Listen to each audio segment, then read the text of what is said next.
What's good, YouTube? Look, we got British GQ. Michael Ward breaks down the most iconic Top Boy scenes. So spoiler alert off the rip before the video even starts. Without further ado, let's get straight to it. You feel me? Like, comment, and subscribe. Let's get straight to it. What? Fucking hell. I'll be real. Every time I watch that scene, I get goosebumps. Whenever I hear like a motorbike coming towards me, I still get weirded out because of filming this scene. I remember glass was shattering and all of that stuff. Like, it just felt so real. Yo, it's Michael Ward, and this is my GQ action replay of Top Boy Season 1. Man. Oh, okay, it's season 1. So if you watch season 1, you're good to go, fam. You get me? When it goes into this episode, you kind of see the human in this character, and you start to see what I love about playing Jamie so much, which is all of this three-dimensional stuff. This scene here was never scripted. So Ray, the director, while we was waiting for them to sort out some lighting, he was just like, yeah, let's get the camera up and go in the room and let's just film it. For me, what disconnected was the relationship that Jamie had with his mum. And obviously, if you watch the season, you'd see that he's lost his parents. That's why he's had to kind of step up to be the father and brother of his two little brothers, you know? And at the top of this episode, he's obviously looking at the pictures and stuff like that, so it really builds that connection, kind of sets his tone for the rest of this episode and slightly for the series, because you see what's driving him to do the stuff that he does, and all decisions he makes is kind of because of these moments. This is definitely one of the reasons why it's one of my favorite episodes. I have someone. They have high grade. They have everything we need. And they're going to sell it to us for way lower than what the Turks were selling for anyway. And to think about it still. Nah, you don't. I'm going to check to Modi. Gee, there ain't nothing to think about except making peas, which we ain't done in a long time. I'll be real. Yo, in terms the of all the Atlas slang and the don't. language and everything, that's me, that's us. You get what I'm trying to say? Like, and that's what was so special about the casting. Nothing ever felt forced. And to be honest, a lot of the time the script isn't like that. Like, what we're saying is not always scripted. We're adding in our own words because we're familiar with the voice of these characters. Now that I've played like a few different roles since playing Jamie, it's like once you really find the voice of a character, you're able to go anywhere with it. In this scene especially, everyone's free. No one's kind of like held back. This is the first time you kind of see Jamie transitioning into that boss role. Like I said before, he's young and he doesn't want to be the person to say, yeah, I'm the boss. It's just making that assertive and sure. So even playing the scene a few times, it was making sure that everyone else kind of saw it without me having to say anything. Even playing Jamie, this gave me a lot of confidence in life as well, because it just made me so sure about who I am, because Jamie's so sure about who he is. Sorry I'm late. That's fire. Meeting ran long. Putting together a consortium of investors to redevelop one of the local estates, like a total regeneration. Where do we get to? So basically, we're going to need a supply and it's going to have to be regular. Because if I don't deliver to my people, they're going to go somewhere else. Totally understood. Basic business principles. Does 15 kilos a month sound like a regular supply to you? 15 kilos. Whew. That's a lot of blow. Gonna put a big smile on a lot of faces. Well, I'm assuming you can handle it. Because Jeffrey and me were thinking that if this works out, we can bring you a lot more. We can handle it. Obviously the relationship with his Big bros, pressure. stuff like that on the road, like Kit is very important to play with, especially in situations like this. Obviously Jamie's coming into a world where he's not familiar with, like with these white people and with people with a lot of money. Also, even being in a house like this is a dream to a lot of people from the road. You get what I'm trying to say? So it's like showing all of those things but still remaining confident, for me was very important when filming scenes. Trying to merge those worlds and show that we're not too far away from it and everything's attainable. Yo, this nigga was hella loud. Jamie, innit? Jamie, I don't know no Jamie. Where's Jamie from? I don't know Jamie. Hey, what? Fam, you can't violate because the camera's through, boy. Blakey's tapped. And it's just mad because all of this is kind of just here in episode 2, you know? You're just seeing Jamie basically becoming a chameleon. He's never had to really handle a situation like this, talking to like someone else that's really, you know, loose screwed. filming in London is obviously fun because you're filming in locations that I know. I remember we was filming in a chip shop. I'm trying to do the scene and I can hear, oh my, is that Michael? And I'm just like, oh, like automatically for me, that kind of takes me out of scene, you know, if I hear my name, because I'm supposed to be Jamie. Season 1, I obviously didn't have that. I could kind of be whoever I wanted to be. And when people used to come to and ask us like what we're filming, we tell them that we're filming like a Colgate commercial or something like that. Let's have a look. Niggas just trolling on there. Attendance. I make sure he doesn't miss school. Attendance is 100%. Homework is a 2. One of the best. Organisation is 2. Concentration is 3. Behaviour 3. So he's doing good. There's room for improvement. Alright, he's gonna improve. Trust me.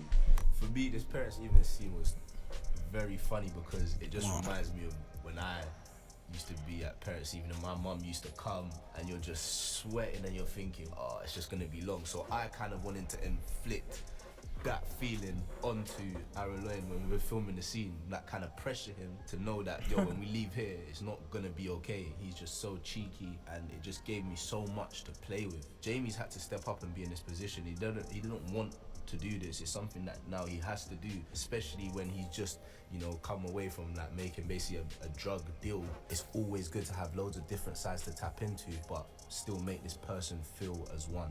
And this lady, like an old lady, Okay. They're getting bear quotes from the man today. She's like to mum, how was that baby? Mum said he was born this morning. The lady started busting out. She couldn't believe it. She said back in her day, you'd have to spend, what, 2 weeks in hospital before you could come out? Mum was so strong. Yeah, now I'm deep in it. She weren't ever ill. Never even had a cold. Dad too, he was strong. He was a real man. When he spoke, everyone listened. Yeah, man. That's why we come here, innit? On their birthdays. Happy birthday, Mum. Happy birthday, Mom.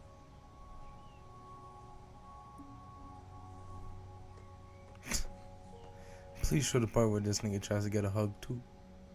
Being able to Damn, bro. It's just too funny at that. different kind of brothers was so fun because obviously Jamie has to move one way with one and another way with the other. One gets tough love and the other one gets that, you know, the warm, that kind of love inside of Jamie because he's younger. I mean, this stuff for me was just beautiful, especially me and Araloyne, you know, like we haven't really got both of our parents present, so there was a lot of connection there. And like I said, being able to be there for him and him be there for me, like it was just a special moment. I thought this was gonna be like a mad emotional scene, like we're all gonna start crying or whatever. And then when the writer came, this was a real kind of experience of his. So he said that when he came, he kind of told the story in like a, you know, a light, happy way, which then actually does make it a lot more emotional. The biggest challenge about portraying Jamie is to be as authentic as possible, but still stick to a script that's given. A lot of the time, you're kind of battling with what you believe is real as a person that knows this world, but then finding all the reasons as to why Jamie would do certain things. Everyone has different motives as to why they would do stuff, and that's what was so beautiful. That's pretty interesting, though. What Ronan's written, you know, there's always a reason as to why. God damn, these bro, how many characters would do quotes what this they would nigga do. got? Like I said, once you find it, it always works out.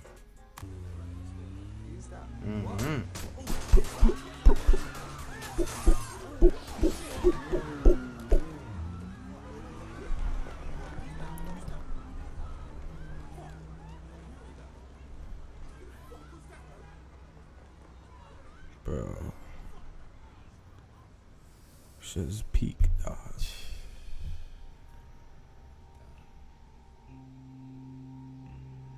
I'll be real.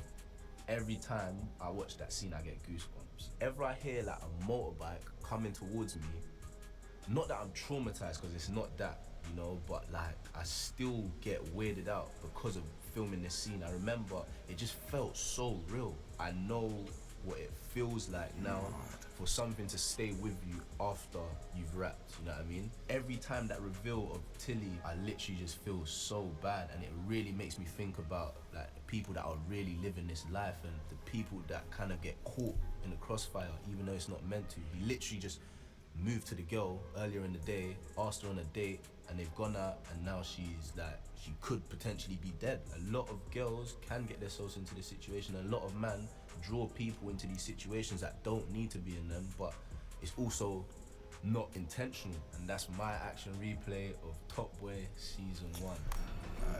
Oh shit.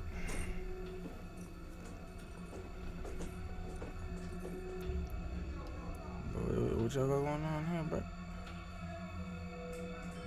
This season is a lot of doing season 2 too. What the right fuck? Now we're 6 months on. He gets offered something like the shade. Here we're gonna find out if he's gonna kind of take the offer or not. Well, I'd say what you can expect from Jamie. Obviously, getting into this situation, he's kind of, you know, messed up with his little brothers, messed up on the roads. It's a lot of kind of piecing those things together. Okay, so they do show more from this episode, but I'll give a moment. One of the processes I saw was from Giancarlo, who I worked with on a movie. I'd seen him come to set one day, and he kind of like took in his domain. So he looked at the house and he kind of scoped it out. And I looked at him and I was just watching him the whole time he done that. And I was like, you know what? Yeah, when I go to set, I'm gonna try that. I've come to set. I've gone inside the court, I'm looking at everything, checking my domain, gone to speak to the director, and he was like, oh yeah, by the way, I don't want you going in the court, because I want, as soon as you come out on camera, that's the first time you go into the court. And I was just like, I've already been in there. Obviously, I didn't go back in there until we got on camera again, but Nigga's silly for that. Director first. This was actually one of the first scenes that I filmed as well. It was kind of weird to be on this side and see even coming in, and you get what I'm trying to say. It was just like a weird experience, and it just made me think of all the people that go through this, and it's just like, it's never worth this stress. You realize how much of your future is in someone else's hands when you're in this position. A lot of the youths that are on road and stuff like that just realize that being in this position there, it is never gonna be worth it. Nothing is ever kind of worth your freedom.